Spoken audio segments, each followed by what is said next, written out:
যে ব্যক্তি ওই হরিণটাকে শিকার করলেন তাকে ডাক দিলেন, ইহুদি ভাই, আপনি যে হরিণটাকে বেঁধে রেখেছেন, আপনি কি জানেন এই হরিণটা দুটা বাচ্চা আছে?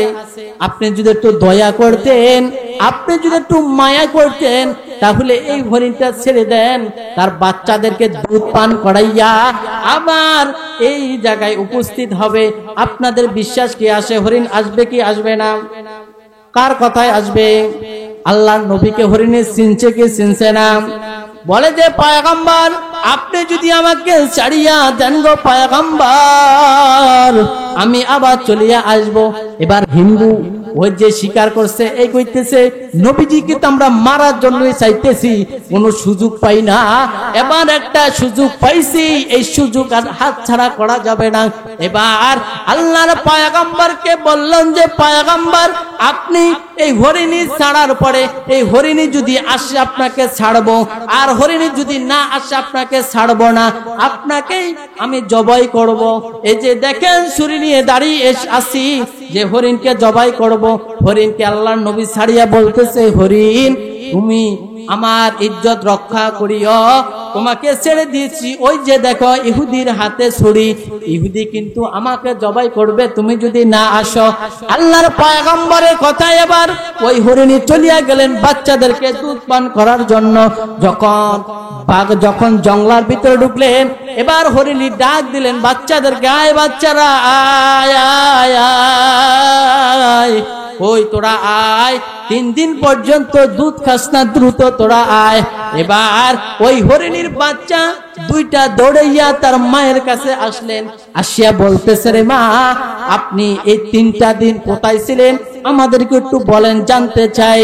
এবার বলতেছে, রে মা, বেশি কথা বলিস না রে মা, বেশি কথা বলিস না, এদের সন্তান দ্রুত দুধ পান কর।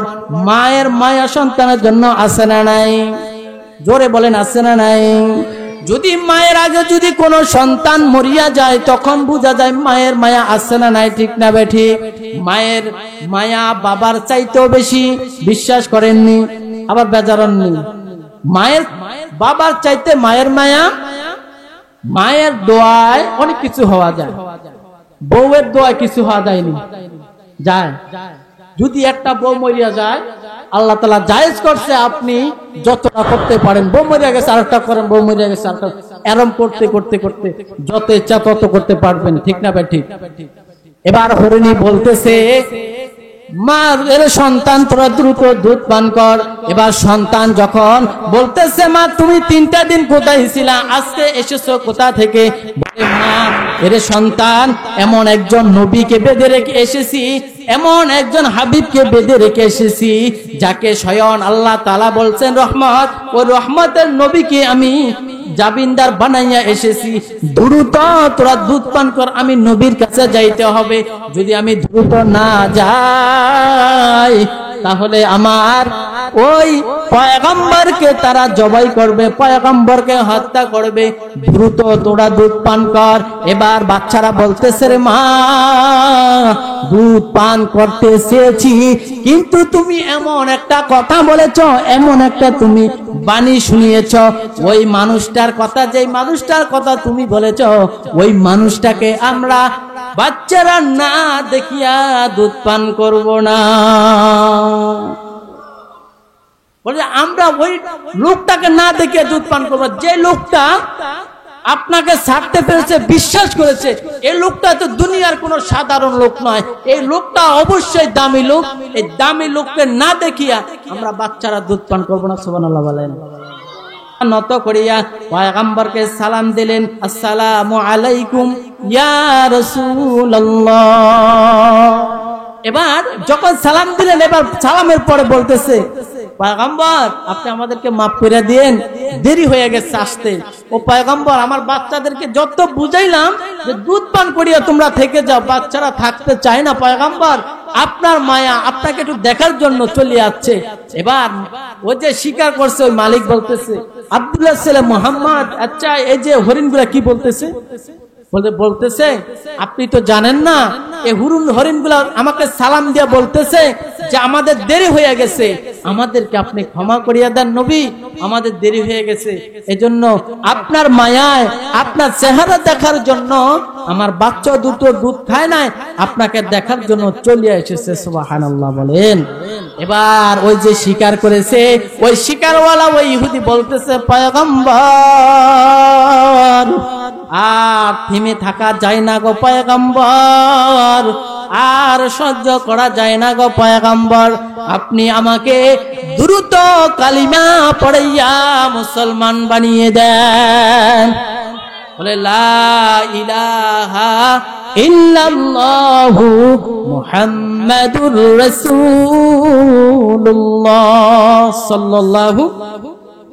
যদি নবীজির নাম শোনার সাথে সাথে দুরূদ পড়া ওয়াজিব হয়ে যায়, জানেননি?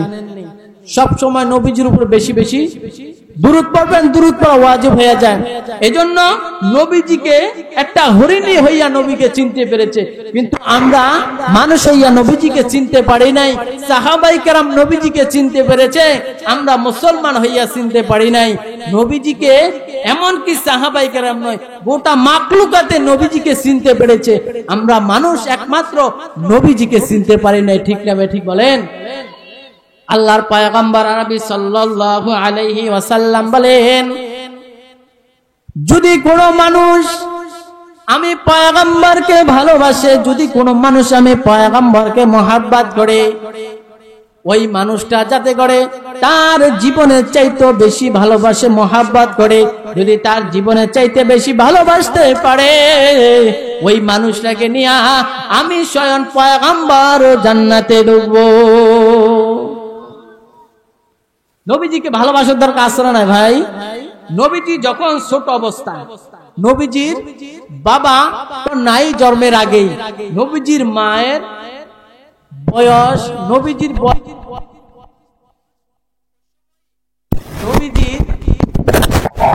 দুনিয়া থেকে বিদায় হয়ে গেলেন, জানি কি জানেন আমরা। এবার নবীজি পয়গম্বর আরবি সাল্লাল্লাহু আলাইহি ওয়াসাল্লামের একদিন রাস্তা দিয়ে হাঁটতেছে, ছোটবেলা একদম ছোট মানুষ, রাস্তা দিয়ে হাঁটতে আর আল্লাহ আপনি আমার বাবাও লয়ে গেলেন, আমার মাকেও লয়ে গেলেন, আপনি আমাকে এত বড় একটা বোঝা দিবেন, আমাকে এত বড় একটা দায়িত্ব দিবেন, এটা কিভাবে আমি কি করব? এত স্বাভাবিক বলা নাকি বলেন?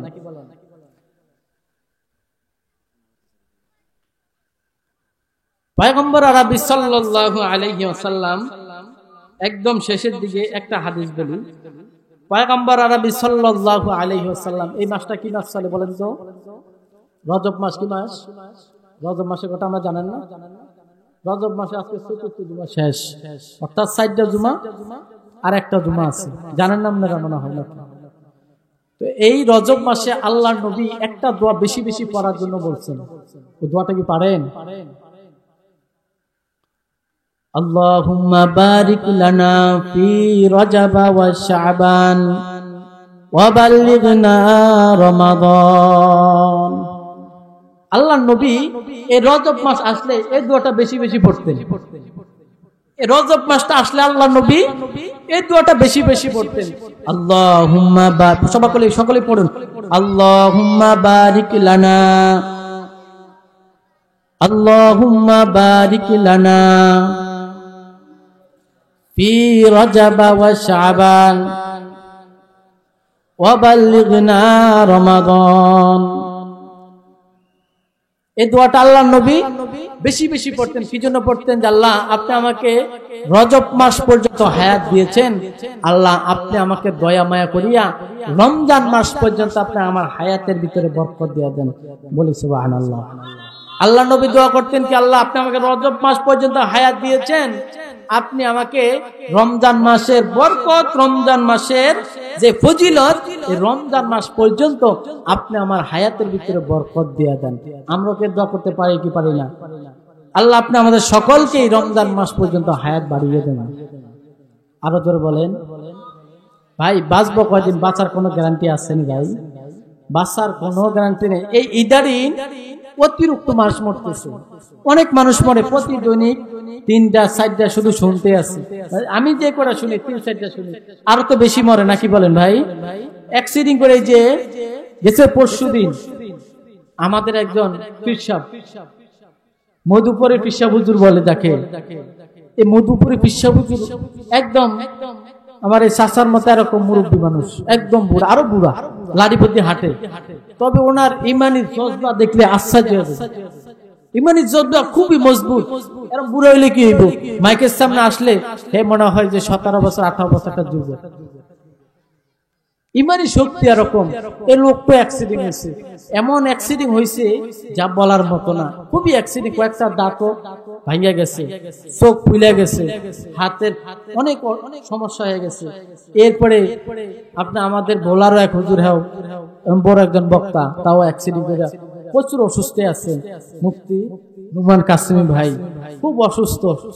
এরপর আল্লাহ তাআলা আমাদের সকল বক্তা ভাইদেরকে সুস্থতা দান করুক, সমস্ত আপদ বিপদ থেকে আল্লাহ তাআলা আমাদেরকে হেফাজত করুক, বলুন আমিন।